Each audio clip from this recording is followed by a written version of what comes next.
Hey everybody, I'm Doug Mark, president of Learning Zen, and I'm joined today with Red Boswell, president of IFPG, and we're just going to have a quick little question and answer session with Red. Thanks so much for joining us, Red. We're really happy to have you here today.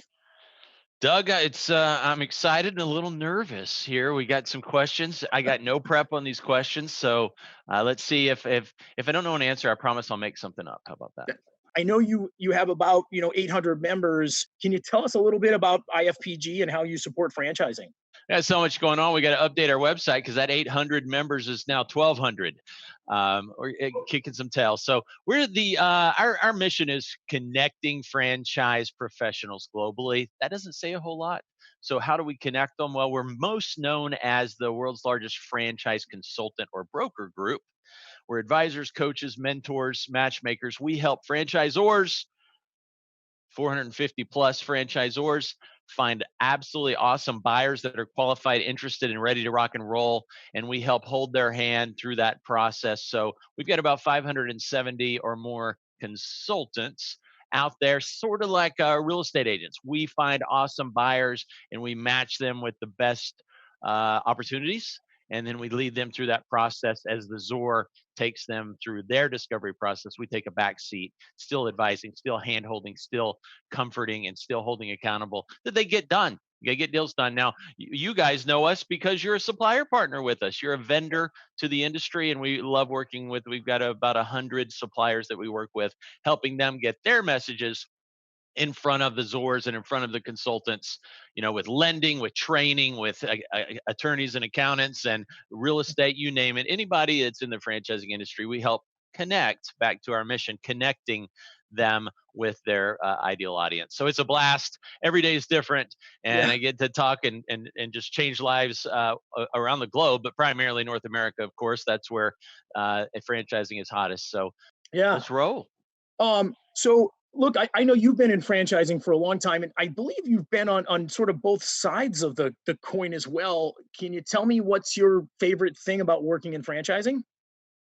The fulfillment of it all, knowing you are positively just seriously changing lives, families, communities. I just freaking love it. I was a ZOR, so I got sort of introduced to it back in probably 02 ish. Had a successful local service business and started studying franchising, how to grow globally and nationally, and I totally fell in love with the idea of helping changing lives through business ownership and duplicatable processes and all that. That still like just got in my soul, helping other people achieve their dreams of business. And so fell in love with it, franchised my business, ran that for 6 7 8 years, and then just started consulting with ZORs. I thought I would be on the ZOR side forever. And our founder, Don Dazkowski, approached me a year and a half ago at IFA. We started talking about this crazy idea of me helping run this organization. I was a little scared. It was a little bit, I know the ZOR world. Is this, I don't know that world so much. And dude, best decision ever next to my wife. That's It's awesome. been a blast. For me, I know that you're a guy who travels all the time, and you probably don't know this, that we play a little game in the office called Where's Red. What's your favorite thing about being on the road and in franchising? All right. So before I answer that, we have IPG on YouTube. We've got our YouTube channel, and there's playlists. You can designate them like chapters or different topics. We've got a playlist called Where's Red? What Yeah, do I like, man? I like seeing friends. I mean, this is yeah. relationship business. And it sounds like a Sunday school answer, but it's legit. I just love seeing my buddies and friends. Do you think that there are, some effective franchise development skills and techniques that have changed post COVID? Um, Yeah, I mean empathy for sure. You gotta be Okay. relatable in any climate, and in this climate, certainly in the climate a recent past, more so than today. I think that empathy you got to be sky high, bro. I mean, everybody's rocking and rolling. Mid March hits, and breaks go on with really 99.9. I April. mean, but then you come into April, May, you start getting these leads that are much more risk tolerant, much more financially savvy, a little more older on average. I've been through downturns, and they're closing at a decent pace. And and half the brands out there actually are doing better than normal in Yeah. May and beyond. So empathy is certainly a big one. It comes down to your internal team first. So you got to support and love on your staff, and you got to communicate to the max with your Z's. And nobody cares what you know, Mr. Zor, until they know what you that you care. And Yeah. so, like us, when the COVID hit, man, we all the whole corporate team, yeah, we're working from home, most of them, but we're working the midnight, burning the midnight oil. We're calling every member. We're making sure they're okay. What can we do to help? We started throwing, like you've seen, all these interviews, doing them for free, Yeah. and just every way we can connect to help support them, save their business, help them thrive, help them communicate. So yeah, you got to over communicate, work it smart, work it hard, show you care, and everything else will follow. You're never going to sell a franchise to somebody new if you're not taking care of your current Z's. And there's a time in there where forget the whole Fran Dev. We got to support our people right now like nobody's business. Fran Dev don't matter because guess what? We ain't going to have Fran Dev if we don't support our people like over the top right now. I mean, are we going to see that, gyms and restaurants opening back up just like they were before? Or are we going to see this new behavior, things like curbside pickup and more distancing, or how to schedule times in gyms, or doing more, video training and that kind of thing? Is that stuff here to stay in your mind? Well, there's no yes or no. There's a level of it that is here to stay, certainly, and it's not going away, even majority, for longer than any of us want, bro. It's like, it's going to be, I mean, it's going to be longer than we want for sure. It's got a very slow process. There's psyches that will never ever go back to full where they were 6 months ago. There are people who will never ever shake hands again in their Yeah. life. There are people that will never hug again, unless it's their immediate family. There are people that are not going to be traveling ever again. Now that's a small percentage, but we, y- uh, so I can't relate to any of them, as nor can you. But we just have to realize this has been traumatic in big ways, especially those who are watching the media all day long and really internalizing it. And so, yeah, it'll never go back to where it was. It certainly will go a lot closer to where it was than where it is today. So. You've got a new series of videos I've been noticing, where you often talk about, just some mistakes that franchises make. Could you just give us one or two examples of mistakes that franchisors make? One, I mean, one that comes to mind, was probably the number one is setting your IFF too low, your initial franchise fee. Ah, Um, most I experienced this myself back when I was franchising my business. I would the attorney that is putting my docs together said to me, what do you want your franchise fee to be and your royalty?" I mean, I laughed out loud. I like, uh, I I don't know. And they're like, "Well, what do you want it to be?" I'm like, $1 million. I mean, what do you want? I need to understand. I need you to guide me. And they're like, "Well, we're attorneys." And I said, "But you work for a consulting firm that helps people franchise." "Yeah, but we really just go to you and ask." And I'm like, "This is so backwards. Who knows?" huh. I had no idea how expensive it was to sell franchise. I got to pay the internal team. I got to do marketing. If you work with consultants alone, I talked to Zors that their franchise fee, 100% of it isn't a reasonable commission to consultants. So they don't understand the buyer's process and mentality that a buyer looks at the all-in investment range, the item 7, a million times more than they look at the franchise fee. Now, yeah, you go to portals, the portals will publish the franchise fee and not Yep. the item 7. And the franchise, it's so antiquated. The franchise fee is just typically 10% or maybe 2% or maybe 40%, but it's a small percentage, relatively speaking, of the all in investment. And that is what matters, not the franchise fee. Get it in perspective and do what it takes to succeed, not copying a, a, a $5 billion company when you're a $1 million company.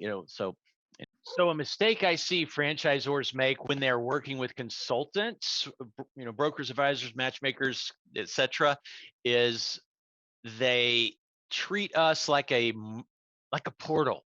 They look at us. They would never admit it, but their actions prove otherwise. That they view us as I'm advertising. Bring them in. Bring them in. I hear about these golden leads. Where are the Glengarry leads? I'm waiting. And man, it's a relationship. It's an ongoing process. It's a marketing activities, not a one-time ad placement. It's taking advantage of the incredibly large number of opportunities to get your message, get your brand, get you and your friend dev person in front of hundreds of killer lead generators, and they just don't do it. It blows my mind. I mean, I deal with it every day. Zors not taking advantage of so many of the avenues. I mean, every consultant group has membership levels. We're no different. And there's some membership levels where you can get in front of them often. And dude, it's just so taking it. If you're going to go in any marketing, go all in. And with consultants, it's no different. Go all in and take advantage of what you just went all in for, because we can lead a horse to water. We babysit tons of them, but we can only do so much. So build the relationships, be consistent, get it out there, think long term, not short term. Get serious about it and don't just toy around with it. If you're going in, go all in, and don't forget why you did it and how to do it right. Seek advice. I'm going to do all these videos helping Zors to take advantage of it, and they don't even watch it or do what the easy stuff that they're paying for anyway. Drives me Yeah. crazy. What's the best, I would say, book that you've read this year that might support somebody who's interested in getting into franchising? The E-Myth Revisited. Throw the word revisit on there. The E-Myth, the first one, not nearly as good as E-Myth Revisited. And then E-Myth Mastery, you might think, oh, it came third. I'm going to get that one. Not nearly as good either. So the one in the middle, it's kind of like The Godfather. The second one is the one that rules. So E-Myth Revisited is a great book. Understanding franchising, believe it or not. I don't even know if that word is in that book, but he talks so much about systems and process and duplicatable training. It's fantastic. So I just wrote a foreword on a book by Chuck Fosnot. It's coming out in about a month, called The Franchising Fast Lane. It's short, baby. It's way short. It's like 15,000 words. I enjoyed it. It's about entrepreneurship and even getting your life in order at the same time as you get into franchising and entrepreneurship, because you really need to have some foundational, both the emotional quotient of being a mature human being. He talks about that, the discipline it takes to be a successful human being and what you need to do for that. So I loved how he rolled them all into one: franchising, entrepreneurship, funding, getting your day in order, communication. He kind of hits the whole life success in a really cool way. And I was honored he asked me to do the forward on it. Thought he did a great job. The franchising fast lane, I believe, is what he's the final title. What are 3 actions an emerging franchise could take that would support their growth goals? So the first one would be 2 and 1. I see emerging Zors and entrepreneurs try to get to perfect before they launch, to try to have everything just right. And then I see them, man, just flying by the seat of their pants, visionaries leading the whole charge, and they ain't ready. So Right. there's a balance there. Get it together, but don't wait for perfection. It's going to impede performance. So 2 and 1, be ready, but not too ready, and just let's go. And you can build, like you guys, you can build the last stage of the operations manual after you launch your marketing, because guess what, you ain't starting somebody tomorrow. There's a 14-day waiting period. You're going to have leads come in, you're going to have processes.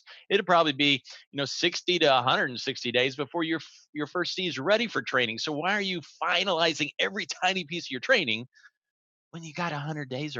So that's one. Another thing is emerging Zor can do is, I see a lot of Zors, the founder, I did this too, chief of centers, the founder tries to be the everything because they love it, they know it, they got the stories, they got the passion, they tend to have a salesy, relatable communicator personality, so they try to be that friend dev rep.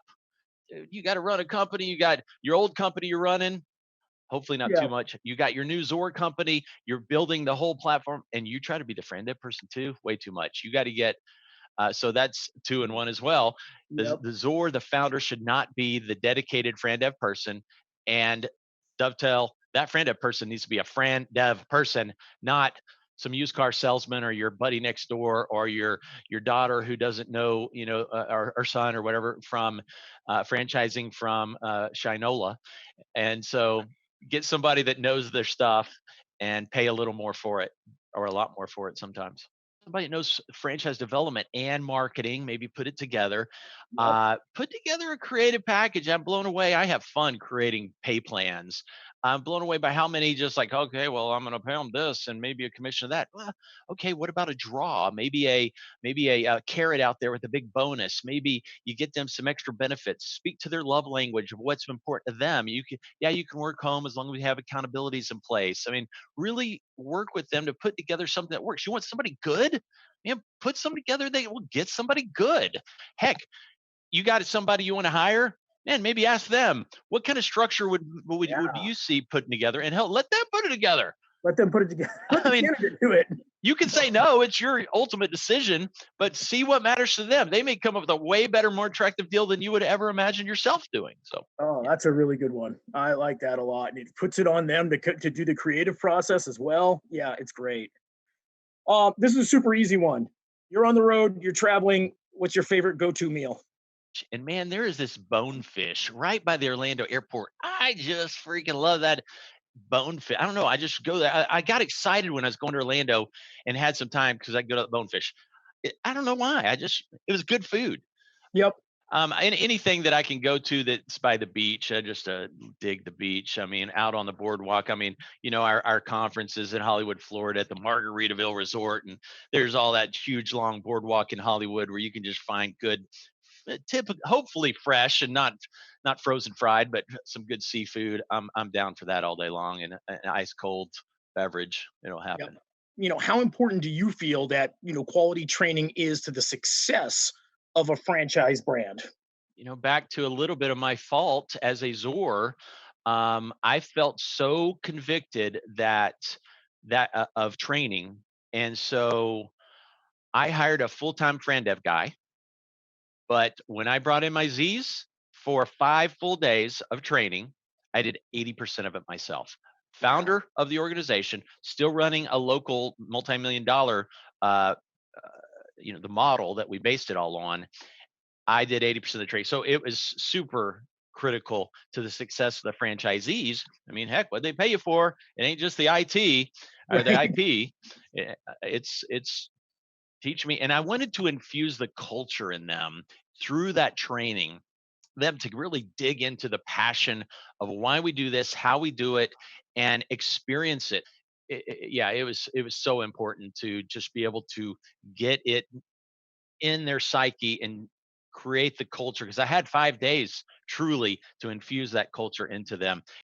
And you see those wheels turning and the eyes opening, and oh my gosh, wow, you're right. Nothing matters till something's sold. Oh my goodness, I'm creating a local brand, blah, blah. And so really wanted them market, market, market everywhere all the time. We are marketers, and some were a lot harder than others, but the training made a huge difference. And it wasn't, by the way, sorry to give you long answers on everything you asked, but it wasn't just the 5 days of training, but we trained before they came. We trained the 5 days, and then we trained forever, never end, train every week, calls, Great. emails, webinars, Zoom calls, conferences, regional events, traveling franchise consultants. All of it was train, train, train, train, train. A lot of brands probably have franchise trainers that typically would be going out and visiting the franchisees right now, or we'd be at the corporate office and we'd be having new franchisees coming in for their new training or refresher training. A lot of that isn't available now. How what are you recommending people do if that's the case? How are they, how do we actually get the benefit out of this employee that does in-person training, but I can't send them out? They're kind of sitting on the bench. Is there, ways that we can kind of repurpose them in our industry? Well, certainly, take it virtual. There's plenty of killer platforms like you guys, and it takes people to run it. And they're having more phone calls, they're having more Zoom and Skype calls than ever before.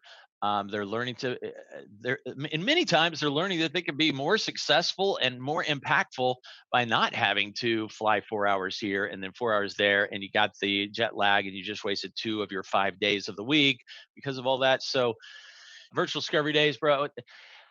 There were so many in the industry that were so against it. And then Yeah. this made them do it. And those same wonderful friends, in many cases of both of ours, have had insane 180. They're like, Yeah. oh, I love it. We don't have to pay for people to come in. We don't have to this and that. It doesn't delay the process an extra month. I mean, I've had, I'm interviewing all these owners on this process that you've seen, these podcasts.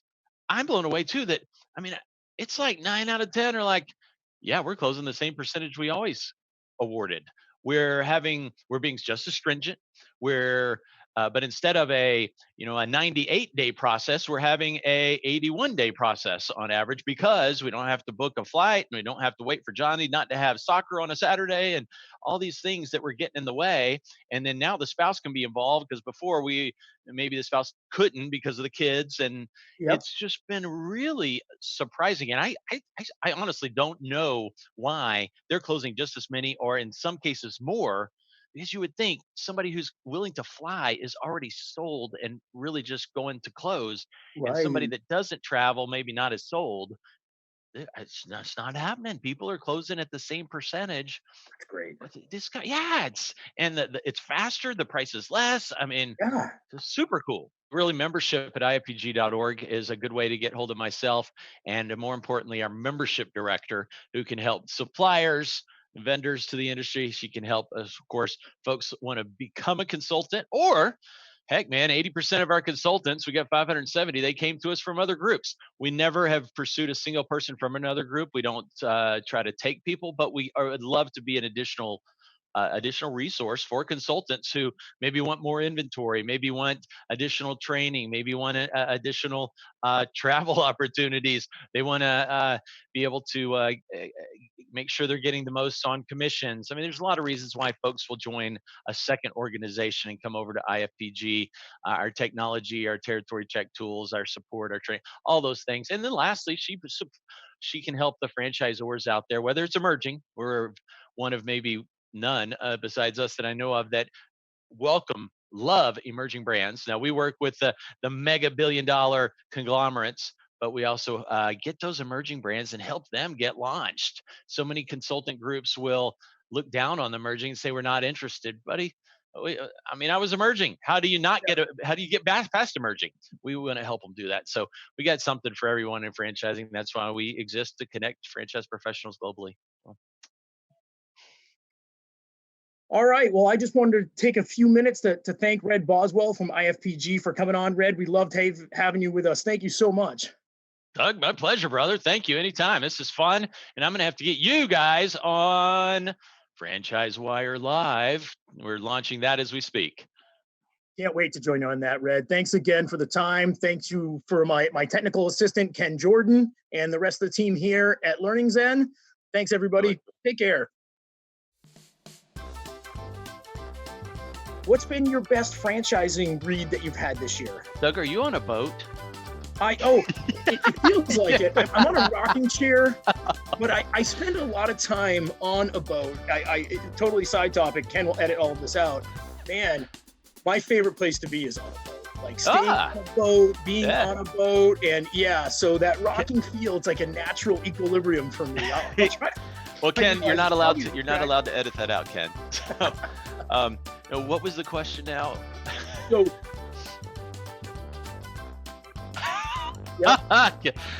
Ken's available. What was that? That felt wrong. Lucky if I got underwear on, man. Yep, that's making the interview. It's no. Good.